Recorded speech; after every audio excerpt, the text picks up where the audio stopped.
महाराज चंद्रगुप्त का दरबार लगा हुआ था। सभी सभासद अपनी अपनी जगह पर विराजमान थे। महामंत्री चाणक्य दरबार की कार्रवाई कर रहे थे। महाराजा चंद्रगुप्त को खिलौनों का बहुत शौक था। उन्हें हर रोज़ एक नया खिलौना चाहिए था।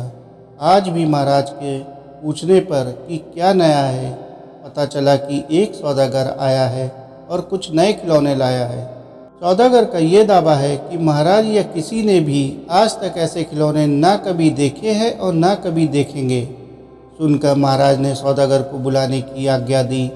सौदागर आया और प्रणाम करने के बाद अपनी पिटारी से 3 पुतले निकालकर महाराज के सामने रख दिए और कहा कि अन्नदाता, ये तीनों पुतले अपने आप में बहुत विशेष हैं। देखने में भले एक जैसे लगते हैं मगर वास्तव में बहुत निराले हैं। पहले पुतले का मूल्य 1 लाख मोहरे है, दूसरे का मूल्य 1000 मोहरे है और तीसरे पुतले का मूल्य केवल 1 मोहर है। सम्राट ने तीनों पुतलों को बड़े ध्यान से देखा। देखने में कोई अंतर नहीं लगा। फिर मूल्य में इतना अंतर क्यों? इस प्रश्न ने चंद्रगुप्त को बहुत परेशान कर दिया। हार के उसने सभासदों को पुतले दिए और कहा कि इनमें क्या अंतर है, मुझे बताओ। सभासदों ने तीनों पुतलों को घुमा फिराकर सब तरफ से देखा मगर किसी को भी इस गुत्थी को सुलझाने का जवाब नहीं मिला। चंद्रगुप्त ने जब देखा कि सभी चुप हैं तो उसने वही प्रश्न अपने गुरु और महामंत्री चाणक्य से पूछा। चाणक्य ने पुतलों को बहुत ध्यान से देखा और दरबान को 3 तिनके लाने की आज्ञा दी। तिनके आने पर चाणक्य ने पहले पुतले के कान में तिनका डाला। सब ने देखा कि तिनका सीधा पेट में चला गया।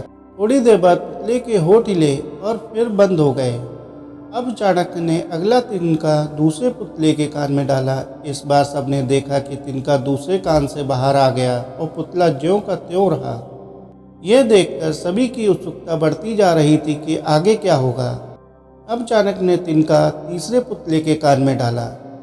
सब ने देखा कि तिनका पुतले के मुंह से बाहर आ गया और पुतले का मुंह एकदम खुल गया। पुतला बराबर हिल रहा था जैसे कुछ कहना चाहता हो।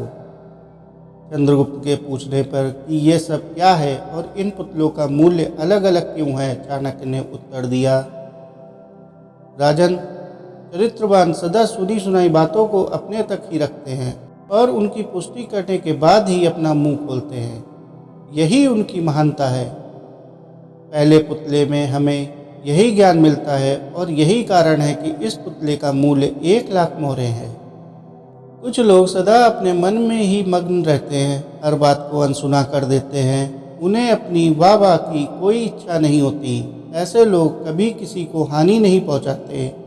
दूसरे पुतले से हमें यही ज्ञान मिलता है और यही कारण है कि इस पुतले का मूल्य 1000 मोहरे है। और राजन, कुछ लोग कान के कच्चे और पेट के हल्के होते हैं। कोई भी बात सुनी नहीं कि सारी दुनिया में शोर मचा दिया। उन्हें झूठ सच का कोई ज्ञान नहीं, बस मुंह खोलने से मतलब है। यही कारण है कि इस पुतले का मूल्य केवल 1 मोहर है। दोस्तों, जीवन में किसी बात को पहले जांच परख करने के बाद ही उस पर अपने विचार प्रकट करने चाहिए। सुनी सुनाई बातों पर कभी विश्वास नहीं करना चाहिए। दोस्तों, आपको यह कहानी कैसी लगी कमेंट करके बताएं और इसी प्रकार की कहानियों के लिए चैनल को लाइक करें, सब्सक्राइब करें। धन्यवाद।